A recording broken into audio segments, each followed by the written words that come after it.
Hi guys, today we're going to be making some fudgy brownies, but first we've got to go to Woolies to get the ingredients we're missing.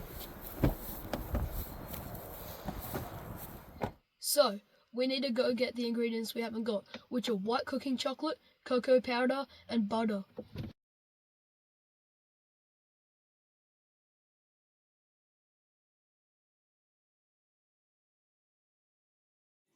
Alright, so I'm about to just cut the butter. You need 145 grams. So, as you can see here on the wrapping, there is lines for 100 grams, 200 grams.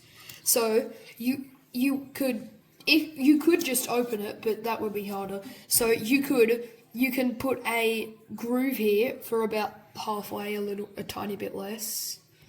And then that should show once you have opened your packaging. And you want to open it carefully so you don't rip it, just because you're not going to use all the butter at once. Now, I believe it was here, this one. Yep. Just here. So, you're going to want to cut down as straight as you can, because if it's not straight, then you'll get a different amount than what you should be. So, just straight down. So, once you've cut your butter, you just want to put it on a scale and measure it to make sure you haven't got too much or too little. So 120, that's not enough, so I'll need to cut a little bit more. Alright, so you want 3/4 of a cup of cocoa powder, and if you don't want to get it everywhere, I'd recommend using a spoon to get it out and just pouring it into your cup, because otherwise it'll be more likely to go to like fluff up into like a cloud and go in places you don't want it to go. So, when you're measuring your cups, you want to make sure it's proper and it's not like this where it's piled above.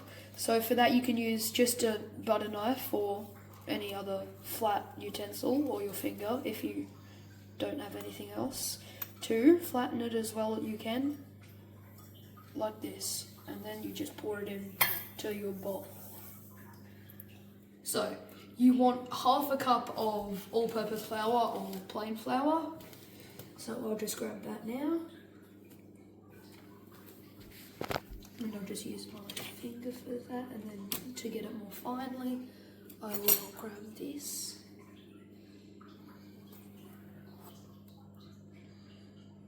And then just pour that in there. Alright, so when you're using a knife, knives are sharp, so you want to keep your fingers away from the sharp edges. And yeah, they're sharp, so they could cut your fingers and that'd hurt. So, and the way you want to cut this, the chocolate, is you want to have your knife like this, and you got to put your hand on your palm on the top of the knife where they are not sharp bits. The sharp bits will be down here, and you want to push down, and that'll cut it. And you'll just repeat that process, and then once you've got these, you'll want to cut them in half again, like that. So you'll have about this size squares. Once you've got all of your ingredients prepared, measured and ready, you can start the cooking process. It's important you have got all of your ingredients, because otherwise you might be halfway through cooking and then you find out you're missing one of the most important parts, like the chocolate or the sugar or the flour or the eggs. And you need two eggs, by the way. Alright, so you want to put your butter in a saucepan or something where you can get it to melt, and then you want it to be one like this with the high edges so that you can mix everything else in after. So yeah, just turn it on and wait for it to be melted completely. Did that work? Yeah. And you want to wait for the butter to be melted completely before you put the next things in. So while your butter's hot and all of the chunks have melted, you want to put in your sugar, which is this, your cocoa powder, and you'll want to mix as well, because you can't have it unmixed. You'll want to put the cocoa powder. You'll want to put in some salt, 1/4 teaspoon of salt. So I will just put not much in. Yeah, not much salt. And then you want just a small amount of vanilla extract. You don't want much.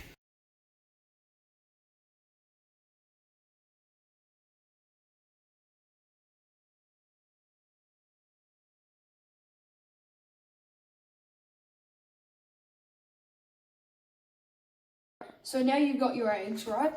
So you want to crack it, just crack it onto a hard surface.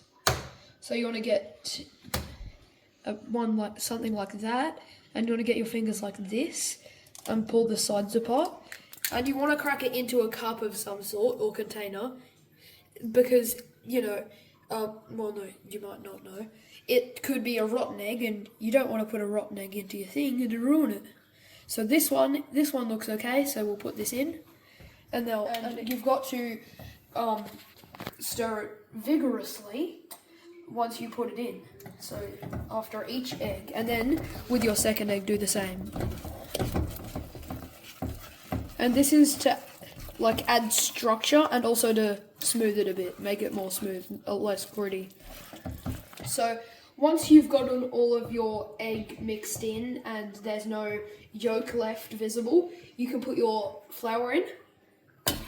And this, you'll want to like overlap it, like first just mix it in normally. So this technique's called folding. It's where you like wrap the batter over what you're trying to mix in, and that then will help with mixing it in. So once you've mixed in all your flour and it's not visible anymore, like that, that's about perfect. Then you can put in your chocolate. You can have, like us, melts, chocolate bits or chips, or chunks. We're doing all of those because chocolate is very good and this is supposed to be a chocolate recipe, so.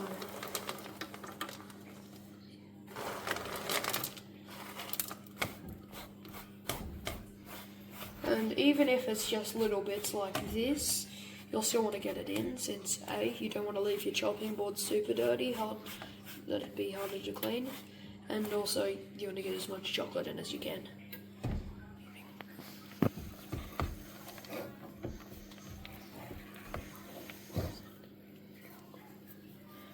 Alright, so once you've mixed in your chocolate, you'll want to get a 20 by 20 baking tray and line it with baking paper, like this. And then you will want to get your mixture in. So you want to get as much of it as you can. This is heavier than it looks, by the way. You'll want to get as much of that in as you can. And then you'll do some harder scraping once the easier to get in stuff is in.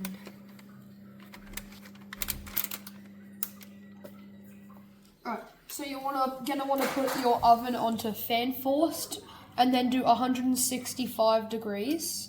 So we've got that here, and you'll want to let that heat up until it's at 165 degrees, and then you will want to put your mixture in once you've finished all of the other steps. Alright, so once you've poured your brownie into your brownie batter, you don't have brownies yet.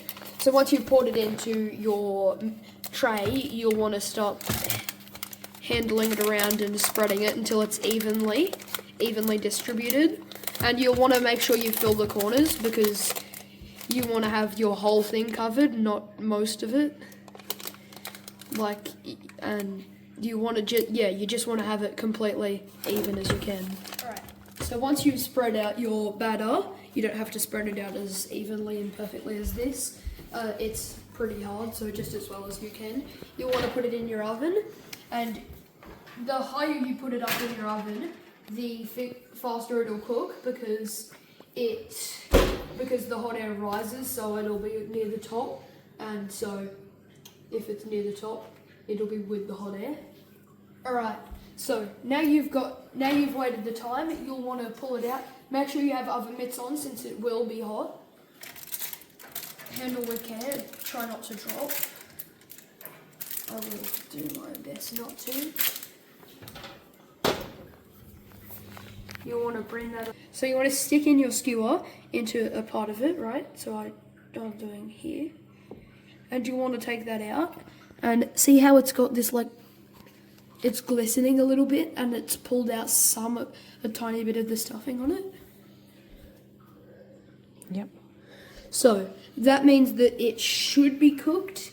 It means it's moist on the inside, but it's still not like, it's not super moist. If it was super moist, then it would have probably come out wetter than this, since I'm feeling it and it's not wet that much.